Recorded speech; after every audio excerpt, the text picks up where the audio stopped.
আমি একটা কথা বলবো? হ্যাঁ বলো। আপনাদের কাছে আমার একটা অনুরোধ আছে। আমার গলা খারাপ হয়েছিল বা আমি অসুস্থ ছিলাম এইসব ভেবে আমাকে দয়া করে বিচার করবেন না। অন্য পার্টিসিপেন্টদের মতো শুধু গান শুনেই আমাকে নাম্বার দেবেন, এইটুকুই আমার ইচ্ছে।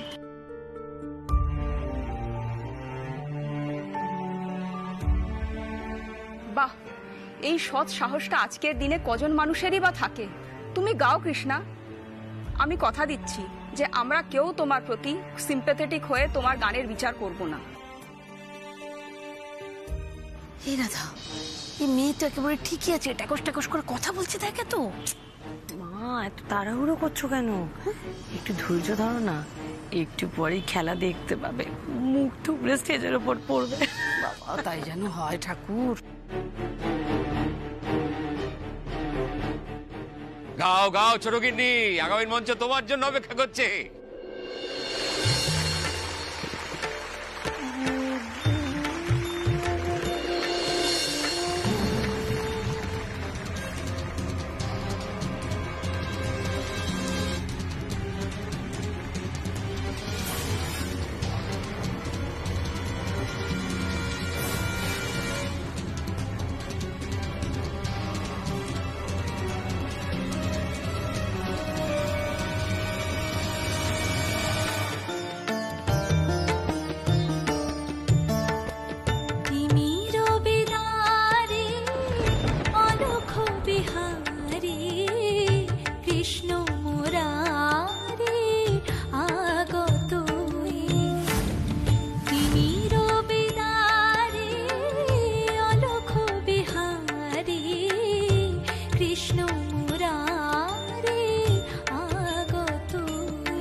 ধরে অজানা পথ আসিল না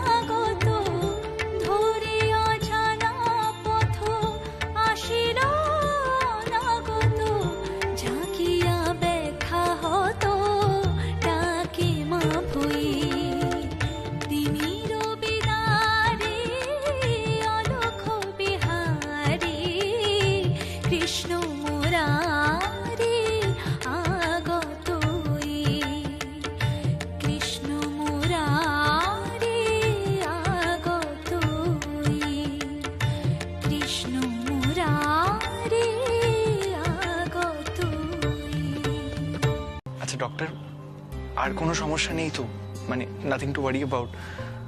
আমরা কিন্তু আপনার উপর রিলাই করেই ওকে হসপিটালে অ্যাডমিট করলাম না। না না, এটা একেবারে সিম্পল কেস। বাড়িতে সবার সাথে থাকলে মন ভালো থাকবে, তাহলেই সেরে উঠবে। আমি বরং একজন নার্সকে পাঠিয়ে দিচ্ছি ওর টেক কেয়ার করার জন্য। Thank you doctor. It's all right.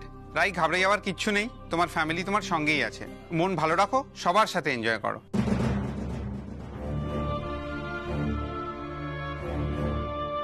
কয়েকটা ওষুধ দিলাম, এতে প্যালপিটেশনটাও কন্ট্রোলে থাকবে আর নার্ভগুলো রেস্ট পাবে।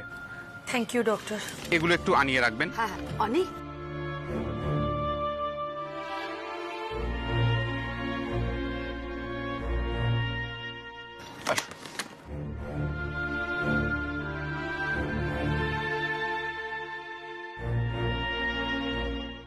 আচ্ছা রাই বেটা, তুমি একটা কথা বলো তো, তুমি হঠাৎ করে এত ভয় পেয়ে গেলে কেন? আচ্ছা তুমি কি কৃষ্ণাকে দেখে, মানে কৃষ্ণার গান শুনে? কিন্তু বেটা তোমার মা তো তোমাকে কথা দিয়েছিল যে তুমি সঙ্গীতের মহাযুদ্ধে চ্যাম্পিয়ন হবে।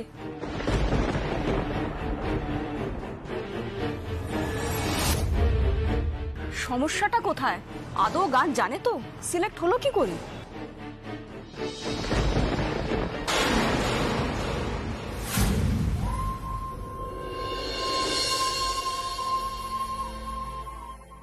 তাছাড়া তুমি তো জানো তুমি সবার থেকে ভালো গান গাইবে বেটা। রাধারানী আন্টি আর ওর মা রাইকে নিয়ে এত নাচানাচি করলো, কিন্তু রাই তো স্টেডিওটা গানই গাইতে পারলো না, পড়ে গেল। মানে এরা না। মনিপ, এরকম ভাবে বলতে নেই বাবা, কত কষ্ট পেলো বলো তো মেয়েটা। মা, আমার মনে হয় রাইয়ের একবার খোঁজ নেওয়া উচিত। রাই হসপিটালে অ্যাডমিট হলো কিনা, বা ও এখন না, না, কেমন। ওকে হসপিটালে অ্যাডমিট করতে হয়নি, ও বাড়িতেই আছে। ডক্টর বলেছে ওর নাকি নার্ভাস ব্রেকডাউন হয়েছে। আমি অনিরুদ্ধের সাথে কথা বললাম তো। অনিরুদ্ধ বাবু কি বলেছেন? রাই এখন কেমন আছে? রাই ঠিকই আছে, বাদ দে তো ওসব কথা, নাচ না জানলে উঠোন দেখা যত সব। আমি কিন্তু মুন্নির সাথে একমত। আমার মনে হয় না রাই গান গাইতে পারে। কেন যে রাধা ওকে পার্টিসিপেট করতে বললো কে জানে। এই কৃষ্ণা, রাই তোদের ওই ওয়ার্কশপে কেমন গান গাইতো রে? ওয়ার্কশপে তো রাই কোনোদিন গান গায়নি, কারণ ওর গলায় একটা সমস্যা ছিল। আর তারপর তো আমার পা মুচকে গেল, আমি ওয়ার্কশপ থেকে বাড়িতে চলে এলাম। দেখলে তো বাবা, আমি শিওর রাই গান গাইতে পারে না। অসম্ভব নয়, রাধা তো নিজেও গান গাইতে পারতো না। ছোট কথা থাক না, এসব কথা বলার আবার কি দরকার? দেখো রায়ও তো কৃষ্ণা আর মুন্নির বয়সী, ওকে নিয়ে সমালোচনা করাটা কি আমাদের মানায়? আর দেখো অন্যের মেয়েকে নিয়ে নিন্দা করতে গেলে যদি আমাদের মেয়েদের কোনো অমঙ্গল হয়ে যায়। আম্মা, কৃষ্ণা তো আজ ভালোই গান গেয়েছে, তুমি এত টেনশন নিচ্ছ কেন? আমি যদিও বা এসব ভজন কীর্তন শুনি না, কিন্তু তাও তো আমার কৃষ্ণার গান ভালো লেগেছে। জাজেসরা ওর কত প্রশংসা করলো, লিটারালি স্ট্যান্ডিং ওভেশন দিল। মুন্নি, আমি জানি কৃষ্ণা ভালো গান গেয়েছে, খারাপ গানও কখনো গাইতেই পারে না, কিন্তু তবু যে গান গাইতে পারেনি তাকে নিয়ে কখনো এমন বলতে নেই, তার নিন্দা করতে নেই।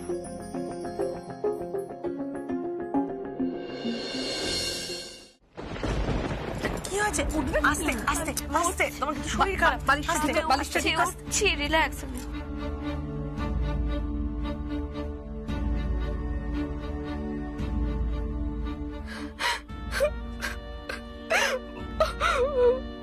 মম, তুমি তো জানো যে আমি গান গাইতে পারি না, তাহলে কেন? কি হয়েছে রাই বেটা? এরকম কথা কে বললো তোমায়? You are the best singer. না আবার কি? কি সুন্দর গলা তোমার, এত ভালো তুমি গান গাও। তুমি খামোখা কেন ভয় পাবে? আর তোমার গান একবার শুনলে সবাই তোমাকেই ভালো বলতো।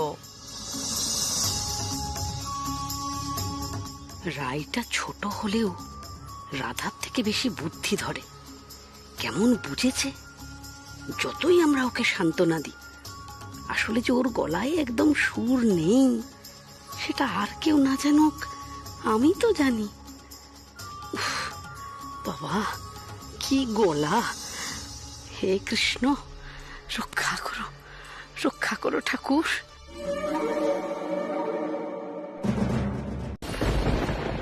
কাকিয়া ট্রাই টু আন্ডারস্ট্যান্ড। বনি হয়তো ভালো গান গায়, তার মানে এটা নয় যে এই কম্পিটিশনে পার্টিসিপেট করার জন্য রেডি।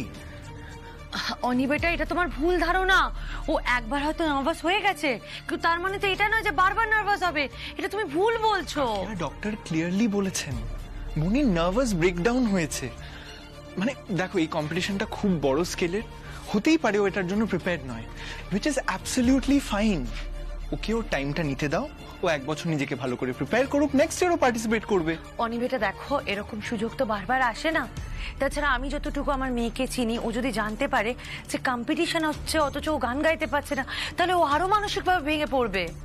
কাকিয়া দেখো, তুমিও জানো আমিও জানি যে ওর অসুস্থতাটা কাজে লাগিয়ে ওকে আবার ওয়াইল্ড কার্ড এন্ট্রি দেওয়া হবে, কিন্তু সেটা ম্যাটার করছে না। যেটা ম্যাটার করছে সেটা হচ্ছে ও কি ওর গানকে নিয়ে কনফিডেন্ট, সেটা তো নয়।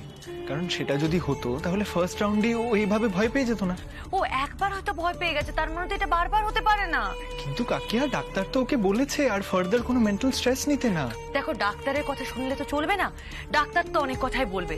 আর আমার রায় বেটা তো এইভাবে শুয়ে বসে থাকতে পারে না। কাকিয়া সারাক্ষণ শুয়ে না থাকলেও আমার মনে হয় ওর এখন রেস্ট নেওয়া দরকার। হিমা, অনি বেটা, এসব তুমি কি বলছো? রাই বেটা শুয়ে বসে থাকতে একদম পছন্দ করে না। তাছাড়া ও যদি এইভাবে শুয়ে বসে থাকে তাহলে মানসিকভাবে অসুস্থ হয়ে পড়বে। তাছাড়া কি বলতো অনি বেটা, আমি যতটুকু আমার রাই বেটাকে চিনি, আমি তোমাকে চ্যালেঞ্জ করে বলছি, এর পরের বারে যখন ও গান গাইবে, ওর গান শুনে দুনিয়া যদি মোহিত না হয়ে যায়, তাহলে আমার নামও রাধারানী দত্ত নয়।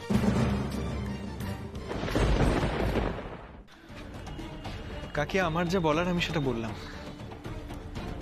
এরপরে তুমি বনির গার্ডিয়ান, তুমি যা ভালো বুঝবে তাই করবে। সো সুইট অফ ইউ অনি বেটা, তুমি একদম ঠিক কথা বলেছো। নিজের সন্তানকে নিজের মায়ের চেয়ে বেশি কি ভালো চেনে বলো? আর যাই হোক কাকিয়া, একটা কথা না বলে পারছি না। কৃষ্ণার গান শুনে আমি যেটা বুঝলাম, she is any day a very good singer. ও যে কম্পিটিশনেই থাকবে সেখানে অন্য কম্পিটিটরদের আলাদা করে বেগ পেতেই হবে।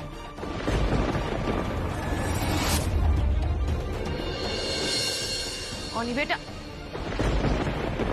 তোমার এটা ভুল ধারণা। কৃষ্ণা কখনোই আমার রাই বেটার চেয়ে ভালো গান গাইতে পারে না। রাই অলওয়েজ... ওমা, রাই বেটা, তুমি কখন উঠে এলে? এসো এসো এসো। আমি সব শুনেছি তোমাদের কথা। আমি তো তোমার দাদা ভাইকে সেটাই বোঝাচ্ছিলাম যে আমার রাই বেটা যখন সঙ্গীতের মহাযুদ্ধে গান গাইবে তখন দুর্দান্ত গান গাইবে। শুধু দুর্দান্ত গান গাইবে না, উইনার হবে আমার সোনা বেটা, তাই না? আমার রায় বেটা আর কয়েকটা দিন রেস্ট নিলে আবার সুস্থ হয়ে যাবে, তারপর আবার আগের মতো গান গাইবে, তাই না? আমার সোনা বেটা, একদম মন খারাপ করতে। বনি বনি বনি, তুই একবার ঠান্ডা মাথায় আমার কথাটা শোন।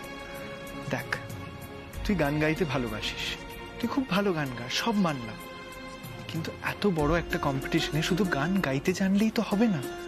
তোকে স্টেজে দাঁড়িয়ে অত লোকের সামনে পারফর্ম করতে হবে, আর সেই পারফরমেন্সটা দেওয়ার জন্য তুই এখন প্রিপেয়ার্ড নোস। It's fine to admit that, লজ্জার কিচ্ছু নেই।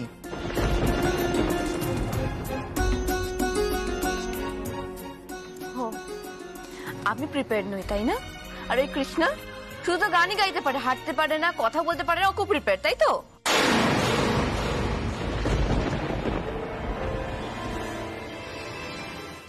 বনি, ইট ডাজন্ট ম্যাটার। ও হাঁটতে পারে না, ও ভালোভাবে কথা বলতে পারে না তোর মতো, হাউ ডাজ ইট ম্যাটার? ওর গান সম্পর্কে এতটাই কনফিডেন্ট যে এগুলোতে কিচ্ছু এসে যায় না। আমার অ্যাডভাইস, তুই যেদিন নিজের গান সম্পর্কে এতটাই কনফিডেন্ট হবি, তুই সেদিন পার্টিসিপেট করিস। এরপর তুই আমার কথা শুনবি কি শুনবি না সেটা তোর ব্যাপার।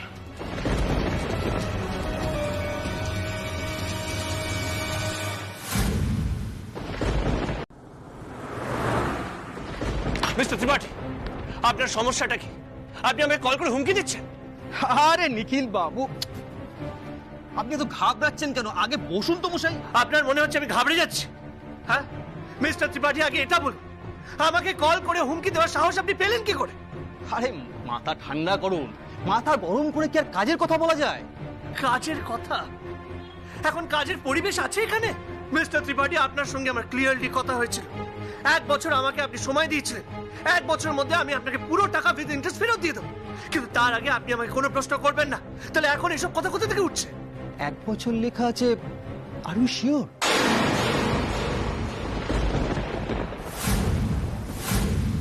শিওর মানে? মিস্টার ত্রিপাঠী, এগুলো কোর্ট পেপার, মন দিয়ে আপনি দেখুন কি লেখা আছে। 1 বছর সময় দিয়েছেন আপনি আমাকে, আর এখন এখন কলে আপনি আমাকে নিলাম করার কথা বলছেন। এগুলো কি হচ্ছে? কেন কেন এসব ভুলভাল কথা আপনি কেন বলছেন বলুন? আপনি শান্ত হন। আরে মশাই, আমি শান্ত আছি, আপনি বলুন এসব কেন আপনি বলছেন? প্লিজ প্লিজ শান্ত হয়ে বসুন, একটু শান্ত হয়ে বসুন প্লিজ প্লিজ, বসুন বসুন বসুন। আর জানেন তো এই তাড়াহুড়োর মধ্যে আপনি হয়তো এমন একটা কথা শুনে শক পেয়ে গেলেন, এমনটা হতে পারে তো?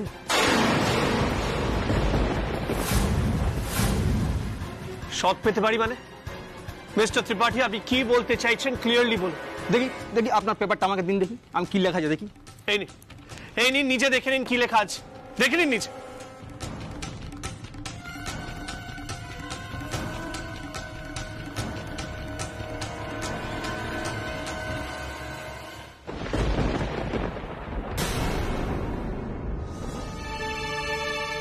কি খুঁজছেন আপনি? কোথায় লেখা আছে সেই লেখাটাই খুঁজছি। এই দেখুন, দেখুন ফার্স্ট লাইনে লেখা আছে, দেখুন ঠিকভাবে। হ্যাঁ এই তো হ্যাঁ, এখানে তো 1 বছরই লেখা আছে।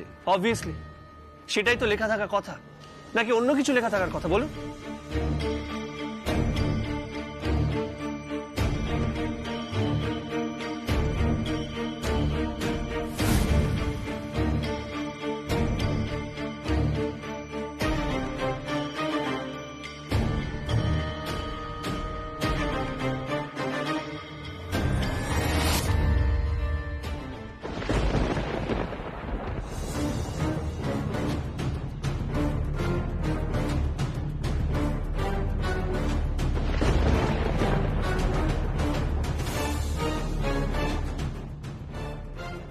বিজনেসম্যান নিখিল চৌধুরী আজকাল কি জালিয়াতির ব্যবসা করছেন নাকি?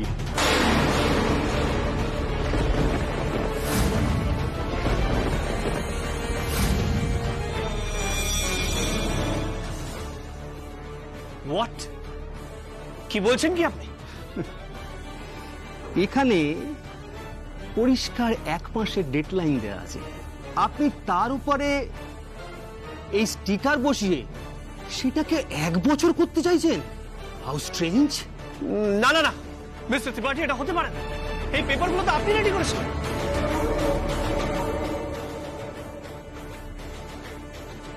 এইভাবে আপনি আমাদের ঠকালেন, এই জন্য এতগুলো টাকা আপনি একবারে।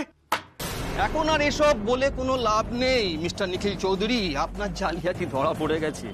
আমি আপনাকে শেষ করে দেবো। আপনি আমাকে ঠকিয়েছেন, এইভাবে ঠকালেন আমাকে। এটা কি করে দেবো আমি? আমি যদি পুলিশে খবর দিই না, আপনি খুব বড় বিপদে পড়ে যাবেন।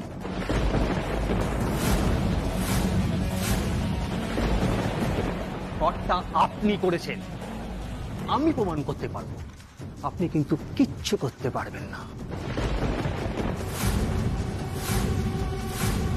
কি ভেবেছেন কি আপনি এই দেশে ল অ্যান্ড অর্ডার নেই? আপনার এইসব এগ্রিমেন্ট ফ্রড, এটা আমি প্রমাণ করে দেবো। 1 মিনিট দাঁড়ান, আমি আপনাকে আমার পেপারটা দেখাই। এ তো ওই সেম জিনিস লেখা আছে, আপনার সই সমেত।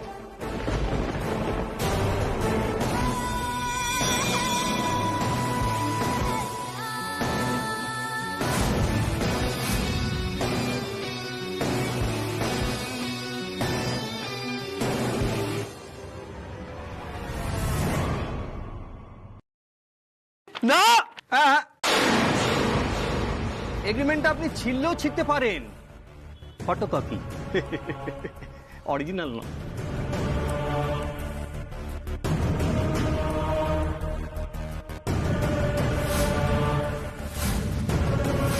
আমার সাহায্য? বলো না, আমি তোমাদের কিভাবে সাহায্য করতে পারি। দেখ, তোর বাড়ির মধ্যে এখন কে কোথায় আছে আমি ঠিকটা জানি না, তাই আমি তোর সঙ্গে বাড়ির বাইরে একটু দেখা করতে চাই। না রাধা দিদি, আমি বাড়ির বাইরে তোমার সাথে দেখা করতে পারবো না। যা বলার তুমি ফোনে বলো, এখনই বলো। না না, এখন এইভাবে বলা যাবে না, অসুবিধা আছে। ঠিক সন্ধে 7টার সময় আমার বলা ঠিকানায় পৌঁছে যাবি, বাট একা।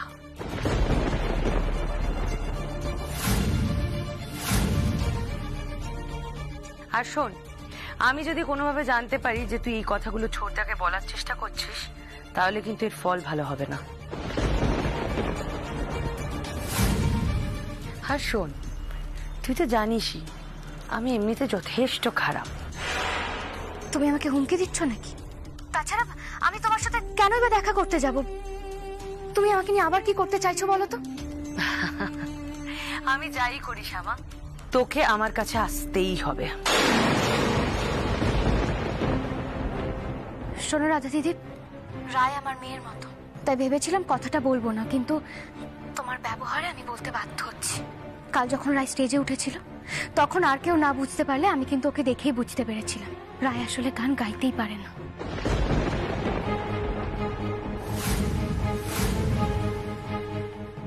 তাই বলছি, জোর করে ওকে দিয়ে গান গাওয়াতে যেও না রাধা দিদি। তাই ফালতু চ্যাম্পিয়ন হওয়ার লোভ না দেখে ওর শরীরের প্রতি, মনের প্রতি একটু যত্ন নাও না, সুস্থ হতে দাও না আগে মেয়েটাকে। দেখো, রায় যেটা নিজে করতে চায় ওকে নিজের মতো করে করতে দাও। সবার মধ্যে তো আর গান গাওয়ার ট্যালেন্টটা থাকে না, আর এটা ওর দোষের না। দোষ হচ্ছে এটা, ওকে জোর করে এটা বিশ্বাস করানো যে ও গান গাইতে না পারলেও জয় ওরই হবে।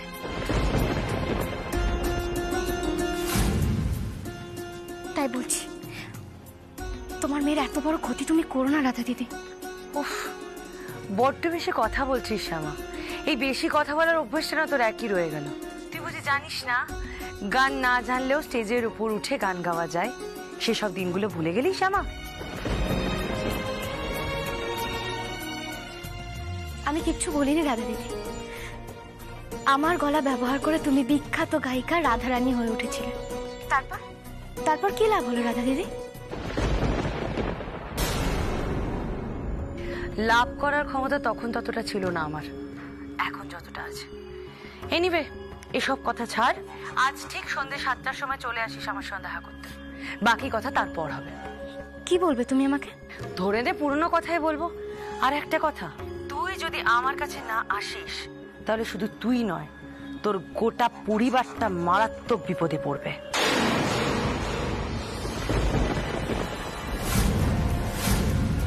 নিশ্চয়ই তুই চাইবি না এতদিন পরে এই পরিবারে এসে পরিবারটা ধ্বংস হয়ে যেতে দেখতে।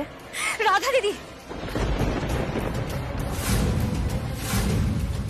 গলা নামিয়ে শ্যামা, আজ ঠিক সন্ধ্যে 7টার সময় চলে আসবি।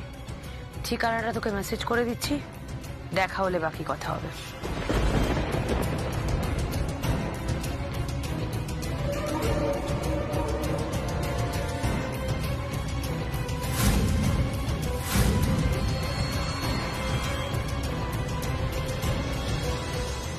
কি বললো রাধা দিদি এসব আমাকে? ও কি করতে চাইছে, কি বলতে চাইছে, আমি কিছুই বুঝতে পারছি না। ওদিকে ছোট কর্তাকেও একজন ফোন করে হুমকি দিল, এদিকে আবার রাধা দিদি আমাকে ফোন করে হুমকি দিল। আচ্ছা, এই দুটো ফোনের মধ্যে কোথা থেকে কোনো যোগসূত্র নেই তো?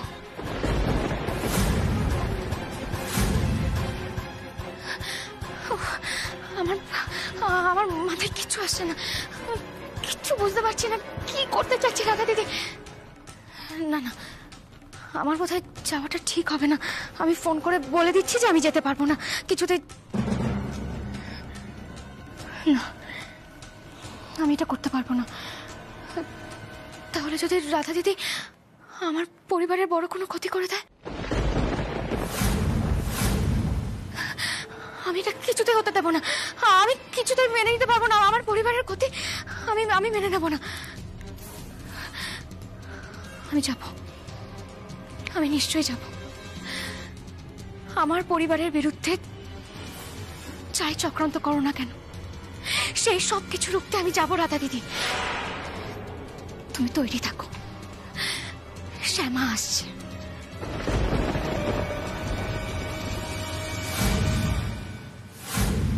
40 কোটি টাকার বিনিময়ে 1 মাসের বন্ডে বাড়িটা মর্টগেজ নিয়েছি আমি।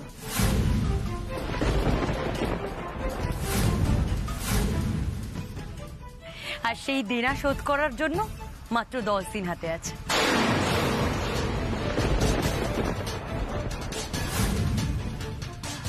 তার মানে আমার সন্দেহ ঠিক। কেন শ্যামা, ছোটদা তোকে কিছু বলেনি? বলেছে, আমি তখনই বুঝতে পেরেছিলাম ত্রিপাঠীকে তুমিই কাজে লাগিয়েছো। আমি এই কথাটা ছোট কর থেকে বলেওছিলাম, শুধু তোমার কথায় এখন নিশ্চিত হলাম। বাবা বাবা, ভেরি গুড। তাহলে তো ব্যাপারটা মিটেই গেল। মিটলো কোথায়, মেটাবো বলেই তো এসেছি। বাবা শ্যামা, তোর মাথায় তো দেখছি বেশ বুদ্ধি হয়েছে। বেশ বেশ, তাহলে প্রস্তাবটা বরং শুনেই নি। তখন থেকে তো সেটাই শুনতে চাইছি। বলো, কি কারণের জন্য আমাদেরকে বিপদে ফেলে, আমাদেরকে প্রতারণা করে আমাদের কাছ থেকে তুমি ঠিক কি কি আদায় করতে চাইছো? আচ্ছা শ্যামা, তুই একটা কথা বলতো, তুই তো নিশ্চয়ই চাস না যে আমার প্রতারণা সফল হোক। আবার তুই নিশ্চয়ই এটাও চাস না যে চৌধুরী পরিবারের মানুষগুলো পথে বসুক, রাইট? অবশ্যই চাই না রাধা দিদি। ব্যাস, তাহলে তোকে আমার জন্য ছোট্ট একটা কাজ করতে হবে। করবি? আগে বলো, তারপর ভেবে দেখি করা যায় কিনা। দেখ শ্যামা, তোর হাতে অপশন দুটো। এক, কৃষ্ণাকে কম্পিটিশন থেকে সরিয়ে ফেলতে হবে। সরাবো না, আমি আমার মেয়েকে কিছুতেই কম্পিটিশন থেকে সরাবো না। কৃষ্ণা গাইবে আর জিতবেও। না শ্যামা, তোর এটা ভুল ধারণা। কৃষ্ণা কম্পিটিশনে জিতবে না, জিতবে আমার মেয়ে রায় দত্ত।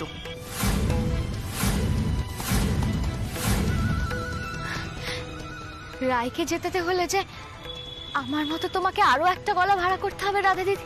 তুমি নিজে যেমন সব মানুষকে ঠকাতে, এখন কি তোমার মেয়েকে দিয়েও সবাইকে ঠকাবে? এবার কিন্তু আমি সত্যি সত্যি মেনে নিলাম যে তোর মাথায় বুদ্ধি হয়েছে। কি তাড়াতাড়ি সবটা বুঝে গেলি বল। এক্স্যাক্টলি, আমি ঠিক সেটাই ভাবছিলাম। যেমন তুই আমার জন্য গলা দিতিস, তুই আমার হয়ে গান গাইতিস, ঠিক আমার মেয়ের জন্য সেরকম কেউ একজন গান গাইবে, গলা দেবে। কিন্তু সেই একজনটা কে?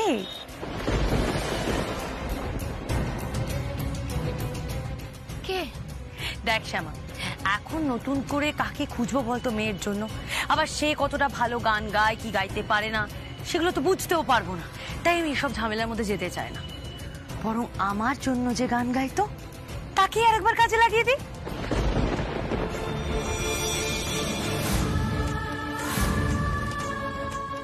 দেখ শ্যামা, তোর ভালো গান গাওয়ার অভ্যাসও আছে, তুই দুর্দান্ত গাস। ফেমাস সিঙ্গার কৃষ্ণকলি মিসেস শ্যামা চৌধুরী। রাধা দিদি,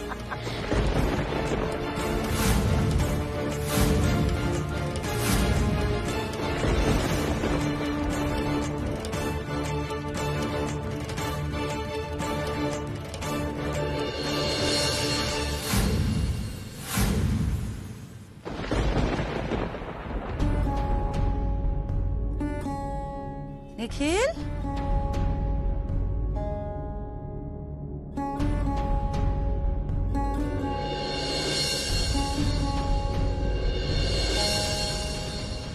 কি রে একা একা বসে আছিস কেন? কি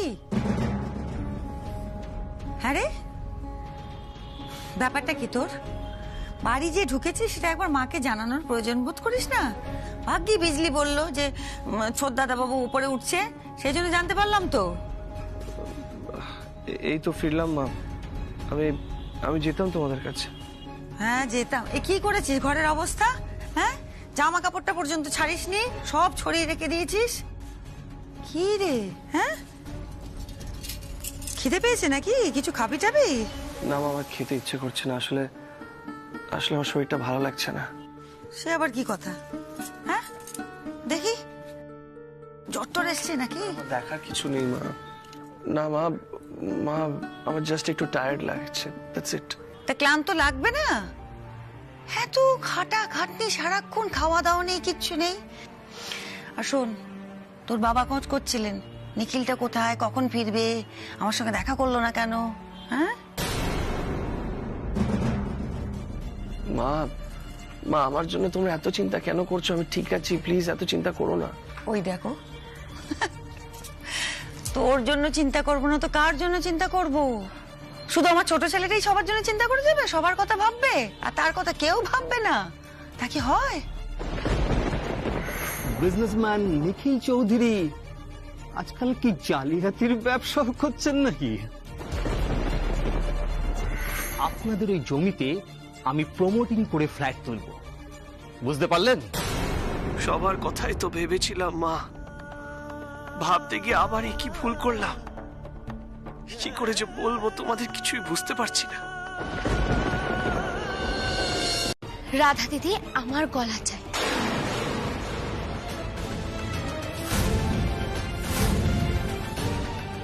তোমার গলা মানে আমি যেভাবে রাধা দিদির হয়ে গলা দিতাম, যেভাবে আমি গান গেয়ে ওকে বিখ্যাত করেছিলাম, ও চাই আমি আবার সেটাই করি, কিন্তু এবার ওর জন্য না, এবার ওর মেয়ের হয়ে, রায়ের হয়ে। এসব কি বলছো তুমি শ্যামা? রাধার এত সাহস, এত সাহস!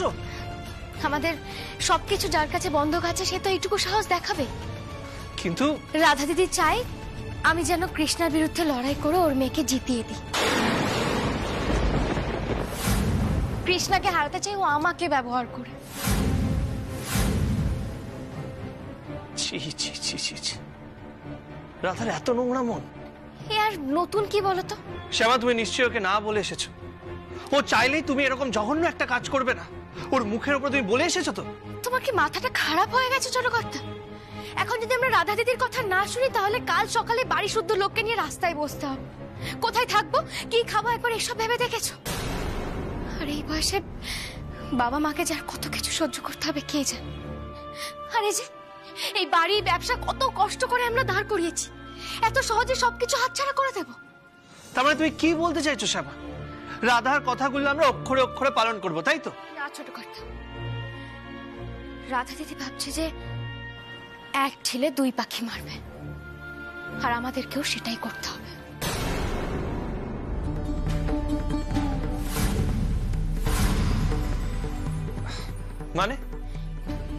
মানে রাধা দিদি চায় আমাদের পরিবার পথেও বসুক, আবার অন্যদিকে ওর মেয়েও জয়ী হোক, কিন্তু এই সুযোগেই আমাদেরকে ওকে প্যাচে ফেলতে হবে। প্যাচে ফেলা? শ্যামা, তোমার কাছে কি কোনো উপায় আছে? কোনো উপায় ভেবেছো তুমি? ও ভাবছে যে ও জিতে যাবে, আর সেই জন্য খুব আনন্দে আছে। ঠিক আছে, আমরা ওকে আনন্দে থাকতে দিই না।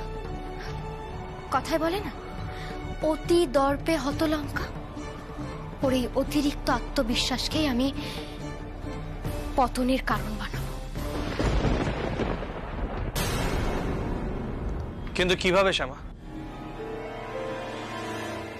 দেখো, ও যখন আমাদের সঙ্গে খেলতে চাইছে তখন খেলুক না। ও ভাববে যে ও জিতছে, কিন্তু আসলে ও হারবে। শ্যামা দেখো, তুমি কি বলতে চাইছো বুঝতে পারছি না, এই গোল গোল ঘুরিয়ে কথা বলো না, ক্লিয়ারলি বোঝাও আমাকে। আচ্ছা ঠিক আছে, আমি তোমাকে বলছি, মন দিয়ে শোনো।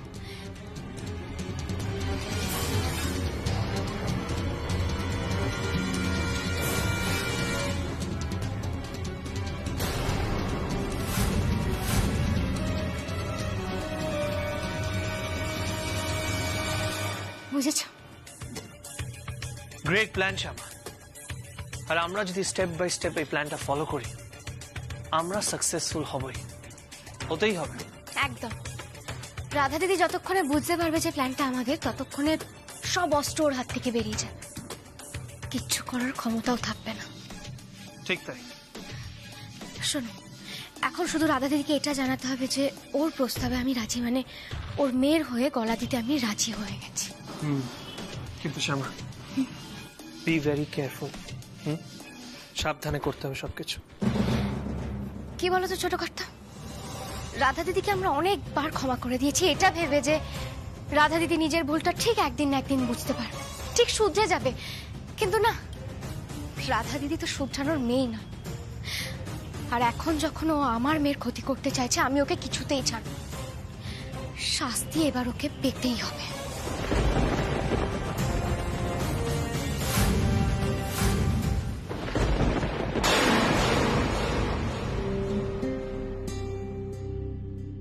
ছোট কর্তা,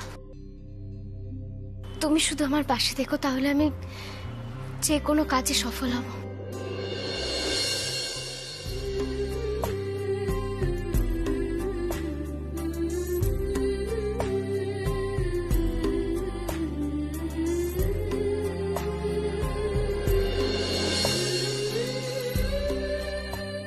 আমি সবসময় তোর পাশে আছি, সবসময়।